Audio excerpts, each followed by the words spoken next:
Na palavra, a comunicação se realiza. No silêncio, ela se completa. Pois a compreensão se concretiza a partir do silêncio. Há poder em ambos e a sabedoria é usar bem esses dois tempos da comunicação. Dentro de uma composição, as pausas são tão importantes quanto os sons.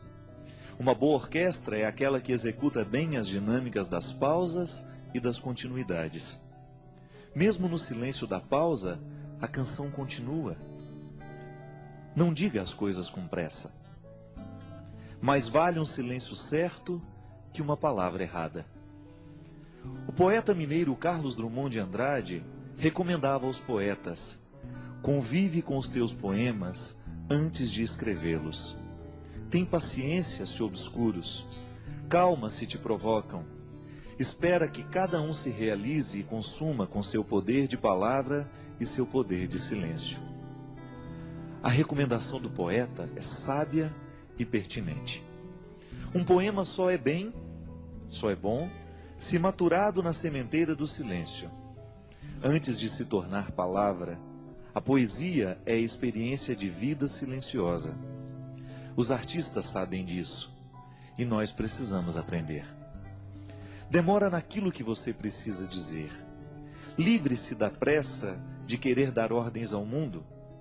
É mais fácil a gente se arrepender de uma palavra dita do que de um silêncio. Palavra errada na hora errada pode se transformar em ferida naquele que ouviu, também naquele que disse. Há muitos momentos da vida em que o silêncio é a resposta mais sábia que nós podemos dar a alguém. Na pressa de falar, corremos o risco de dizer o que não queremos. E diante de tudo o que foi dito, nem sempre temos a possibilidade de consertar o erro. Palavras erradas costumam machucar para o resto da vida. Já os silêncios certos, esses possuem o dom de consertar.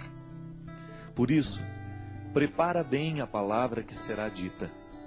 Palavras apressadas não combinam com sabedoria. Os sábios sempre preferem o silêncio. E nos seus poucos dizeres está condensada uma fonte inesgotável de sabedoria.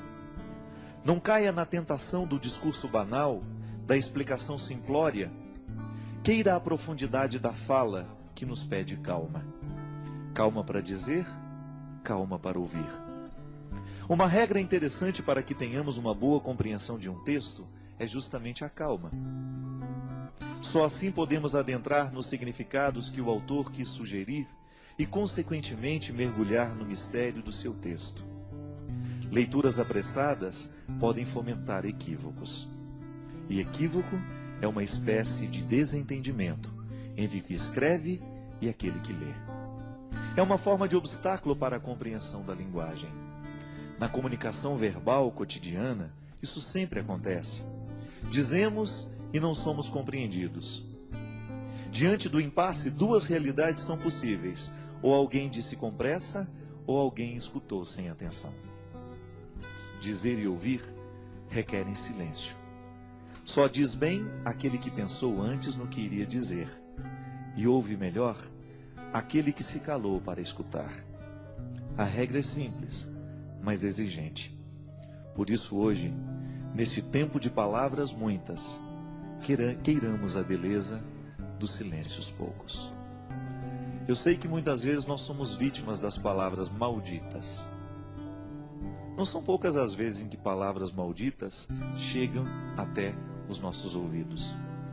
Uma palavra pode ser maldita por causa do conteúdo que ela tem, ou então por causa da forma.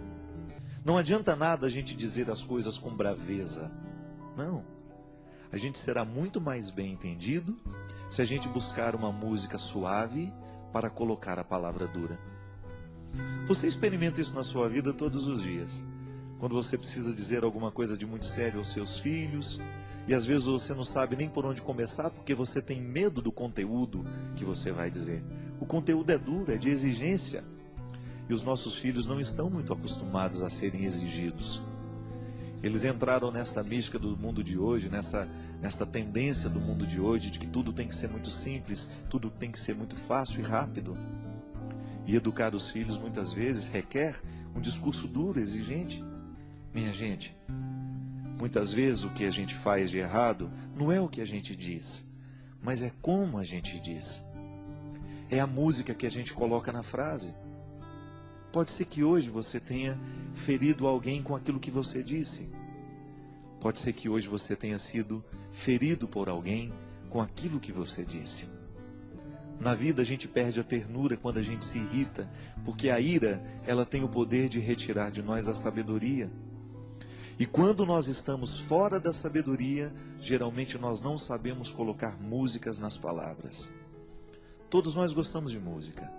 Todos nós gostamos de ouvir aquilo que entrou um dia dentro do nosso coração, nos fez bem. Por quê? A palavra veio com música, ela não veio sozinha. O intérprete colocou naquela palavra uma intenção tão bonita que você de fato acreditou naquilo que ele estava cantando. Uma canção bem interpretada, ela expressa todo o poder de verdade que o compositor quis dar. Mas aquele que interpreta, o bom intérprete, ele faz a canção se tornar ainda mais verdadeira do que quando nasceu da mão do compositor. Porque ele soube colocar a intenção da voz. A palavra pode ser dura, mas a música que envolve a palavra não precisa ser. Porque aí você vai ter um poder de convencer muito maior do que se você estivesse usando a palavra dura com uma capa, uma armadura. Não. Todos nós temos medo de armadura, porque ela nos recorda a guerra. E às vezes, ao invés de colocar melodia, música na nossa palavra, a gente coloca armadura. E aí a gente assusta aquele que nos escuta, a gente machuca aquele que nos escutou.